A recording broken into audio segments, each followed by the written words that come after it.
Hi hello, എല്ലാവർക്കും നമ്മുടെ cookery ഷോയായ salt and മിർച്ചിയിലേക്ക് സ്വാഗതം. സ്വീറ്റ് സേമിയ ഇഡ്ഡലിയല്ലേ ഉണ്ടാക്കാൻ പോകുന്നത്.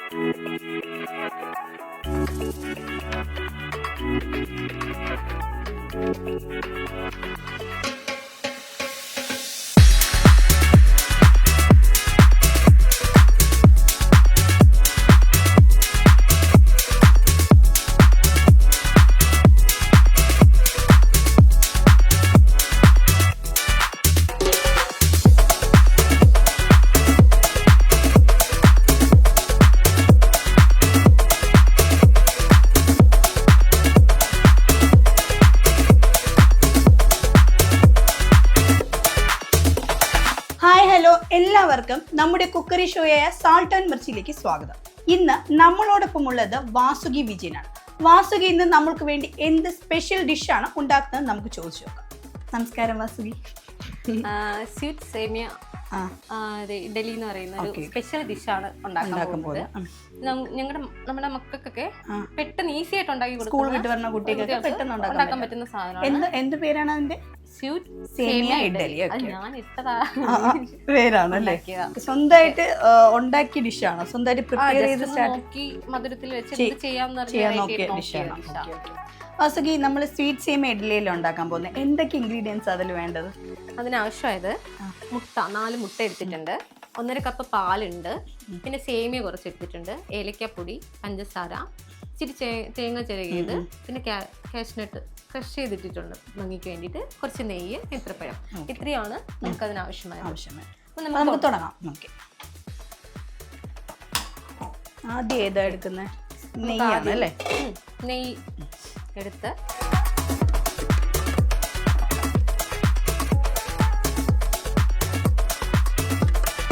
ഇപ്പൊ നമ്മള് നെയ്യ് ഒഴിച്ചിട്ടുണ്ട്. പാൻ ചൂടായ ശേഷം നെയ്യ് ഒഴിച്ചു. വളരെ കുറച്ച് നെയ്യ് മതിയോ? ഇത് ജസ്റ്റ് ഒന്ന് സോട്ട് ചെയ്തെടുക്കാനാണ്. അതായത് നമുക്ക് കാഷ്നട്ട്, ഇത് നമുക്ക് ആവശ്യമുള്ള സാധനങ്ങളെല്ലാം സോട്ട് ചെയ്ത് മാറ്റി വെച്ചിട്ടാണ് പ്രിപ്പയർ ചെയ്യുന്നത്. ഈ കാഷ്നട്ട് മാത്രം മറ്റേ മുന്തിരി അതും ഇടാം. പിന്നെ ഞാൻ ഇപ്പൊ കാഷ്നട്ട് മാത്രമേ എടുത്തിട്ടുള്ളൂ. ആ നെയ്യിൽ തന്നെയാണ് അടുത്തതും കൂടെ വറുക്കുന്നതാണല്ലോ. ഇതിൽ ലേശം നെയ്യ് എടുത്തിട്ടുള്ളൂ. ജസ്റ്റ് ഒന്ന് ഒരു ബ്രൗൺ കളറായി വരുന്നത് വരേക്കും നമ്മളൊന്ന് തീ കുറച്ച് വെക്കണം. കുറച്ച് എടുത്തിട്ടുണ്ട്. ചെറുതായിട്ടൊന്ന് ഇത് വന്നാൽ മതി. ഒന്ന് റെഡ് കളറായിട്ട് ചെറിയ ഫ്ലെയിം.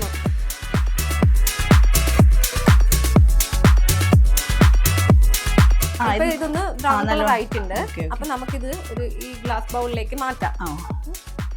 കൂടെ തന്നെ ആദ്യം അടുത്ത് നേന്ത്രപ്പഴം ഇടാം. നേന്ത്രപ്പഴം ഇത് നമ്മുടെ ഇവിടെയൊക്കെ ഏത്തമ്പഴം. ഇത് എത്ര എണ്ണം ഉള്ളത്? ഞാൻ രണ്ടെണ്ണം ഉള്ളത്.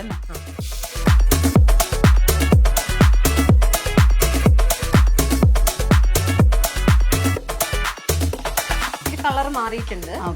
ഇത്രയും മതിയല്ലേ? കൂടുതൽ മതി. ഇത് കഴിഞ്ഞിട്ട് സ്റ്റീമിരുന്ന് വേവ് ഒരു വേവുണ്ട്. അപ്പം ആടാ ബൗളിൽ നിർത്തിരും. നമ്മൾ കോരി ബൗളിലേക്ക് ഇനി നമുക്ക് നെയ്യുടെ ആവശ്യമുണ്ടോ? നെയ്യുടെ ആവശ്യമുണ്ടോ? ഇനി നമുക്ക് ആ തേങ്ങയും ഷുഗറും കൂടെ ഒന്ന് സോർട്ട് ചെയ്തെടുക്കണം. ഇനി എന്തോടെ ഇടുന്നത്? ഇതാണോ? ഇനി ഇച്ചിരി തേങ്ങയാണോ?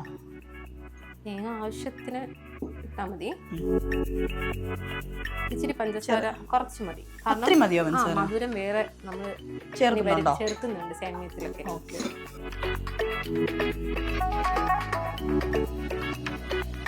ജസ്റ്റ് അത്രയും മതി അല്ലേ?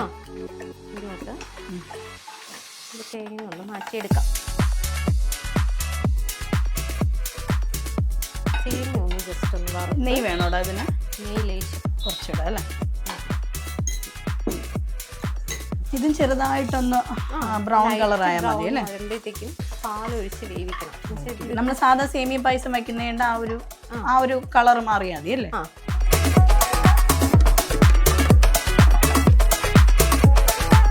ഏകദേശം ബ്രൗൺ കളറായി കളർ ചേഞ്ച് വരുന്നുണ്ട്. അപ്പൊ ഇതിലേക്ക് ഇനി നമ്മള് പാലുണ്ടല്ലോ, പാലെടുത്തിട്ടുണ്ട് 1.5 കപ്പ് അല്ലേ? ഈ സേമിയ നമ്മൾ എത്ര എടുത്ത? ഒരു വലിയ പാക്കറ്റ് ഫുൾ എടുത്തോ? കുറച്ച് മതിയല്ലേ നമ്മുടെ ആ ഒരു ആവശ്യത്തിന്? 100 ഗ്രാം പാക്കറ്റ്. ഫ്ലെയിം ഒന്ന് കൂട്ടി വെക്കാം.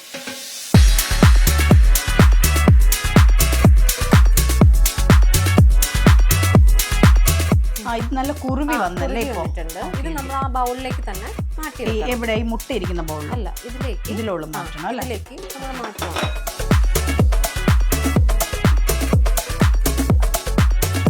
ഇതിൽ നമ്മൾ പഞ്ചസാര അത്യാവശ്യം ഇട്ടു മതിയല്ലേ? അത്രയും സ്റ്റീം ചെയ്യാനുള്ള ഇഡ്ഡലി കുട്ടത്തിലാണ് അല്ലേ? തട്ടിവിടെ വെക്കാം. ഇതില് കുറച്ച് നെയ്യ് പുരട്ടിയിട്ടുണ്ട് അല്ലേ? നേരത്തെ നെയ്യ് ഒന്ന് തടകി വെച്ചിട്ടുണ്ട്. ഇത്രയും മതിയല്ലോ നെയ്യ്. ഇനി നമ്മൾ ഈ എഗ്ഗ് ഒന്ന് ബീറ്റ് ചെയ്തെടുക്കണം. ഇതിലൊരു 4 എഗ്ഗ് എടുത്തിട്ടുണ്ട്. അതില് ഒരു 5 സ്പൂൺ പഞ്ചസാര ജസ്റ്റ് ഒന്ന് നമ്മൾ ബീറ്റ് ചെയ്ത് ചെറുതായിട്ടൊന്ന് ബീറ്റ് ചെയ്ത് നല്ല വൈറ്റ് ആവുന്നുണ്ട് അല്ലേ? ചെറിയൊരു ബീറ്റ് ഫുള്ളൊന്ന് ഉടഞ്ഞ് ബീറ്റ് ചെയ്തെടുക്കണം. ബീറ്റായി മുട്ടയുടെ ആ ബൗളിലേക്ക് ഒഴിക്കണം. ഒരു ബാറ്റർ പ്രിപ്പയർ ചെയ്തെടുക്കണം. ഇനി ബാക്കി എല്ലാ ഇൻഗ്രീഡിയൻസും ഏലക്ക ഇനി എല്ലാം ഒരുമിച്ച് അതിലിട്ടോട്ട് ചെയ്താൽ മതി അല്ലേ? ഇനി എല്ലാം കൂടെ ഒരു മിക്സ് അല്ലേ? മൊത്തത്തിലൊരു മിക്സാക്കി ഒരു നമ്മൾ ഇഡ്ഡലിക്ക് മാവ് ബാറ്റർ പ്രിപ്പയർ ചെയ്യൂലേ അതുപോലെ അതെയാ. ഇങ്ങനെ നല്ലവണ്ണം ഒന്ന് ഇളക്കി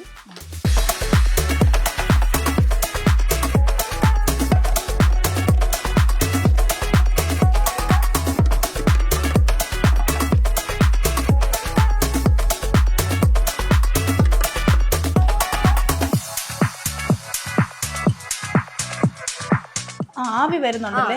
നല്ല മണം വരുന്നുണ്ട് കേട്ടോ. അപ്പൊ ആയി കാണും അല്ലേ? ആവി വരണുണ്ട്. അപ്പൊ നമുക്കിതൊന്ന് തുറന്നു നോക്കാം. തുറന്നു നോക്കിയിട്ട് ഇത് കുക്കായോ നോക്കാൻ വേണ്ടിട്ട് പപ്പടക്കമ്പിയാണ്. ജസ്റ്റ് ഒന്ന് നമ്മൾ ഇഡ്ഡലി പാകം നോക്കൂലേ നമ്മള്?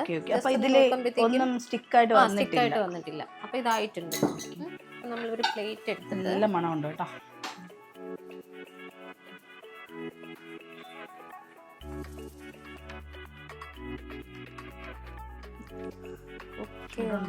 നോക്കി തണുത്തിട്ടെടുത്താൽ കുറച്ചുകൂടെ ബെറ്റർ ആയി. കുറച്ചും കൂടെ ഇളകി വരാൻ കുറച്ചും കൂടെ എളുപ്പമായിരിക്കും. ചൂടുണ്ടെന്ന് തോന്നുന്നില്ല. ഞാൻ ജസ്റ്റ് ഒന്ന് ചെറുതായിട്ടൊന്ന് എടുത്ത് ടേസ്റ്റ് ചെയ്ത് നോക്കട്ടെ.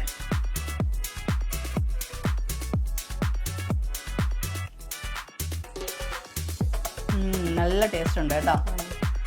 നല്ല ആ ഏലക്കയുടെയും ആ ഒരു പഴത്തിന്റെയും നല്ല മധുരം അത്യാവശ്യത്തിനുണ്ട്. പക്ഷെ മധുരം കുറച്ചുകൂടെ കുട്ടികൾക്ക് നമ്മൾ കുറച്ചിട്ടതാണ് അല്ലേ മധുരം? വലിയവർക്കും കൂടെ കഴിക്കാനൊക്കെ നല്ല ടേസ്റ്റ് ഉണ്ട്. എല്ലാത്തിന്റെ ടേസ്റ്റും കിട്ടുന്നുണ്ട്. പാലിന്റെ ആ പഴത്തിന്റെ സേമിയയുടെ എല്ലാത്തിന്റെ ടേസ്റ്റും കിട്ടുന്നുണ്ട്. നല്ല ടേസ്റ്റ് ഉണ്ട്. കുറച്ചുകൂടെ തണുത്ത് കഴിഞ്ഞാൽ കഴിക്കാൻ കുറച്ചുകൂടെ എളുപ്പമായിരിക്കും അല്ലേ? ചൂടായോണ്ടാണ്. ഇന്നത്തെ വിഭവം എല്ലാവർക്കും ഇഷ്ടമായെന്ന് വിശ്വസിക്കുന്നു. അടുത്തൊരു ഡിഷുമായി നമുക്ക് അടുത്ത എപ്പിസോഡിൽ കാണാം. എല്ലാവർക്കും ബൈ ബൈ.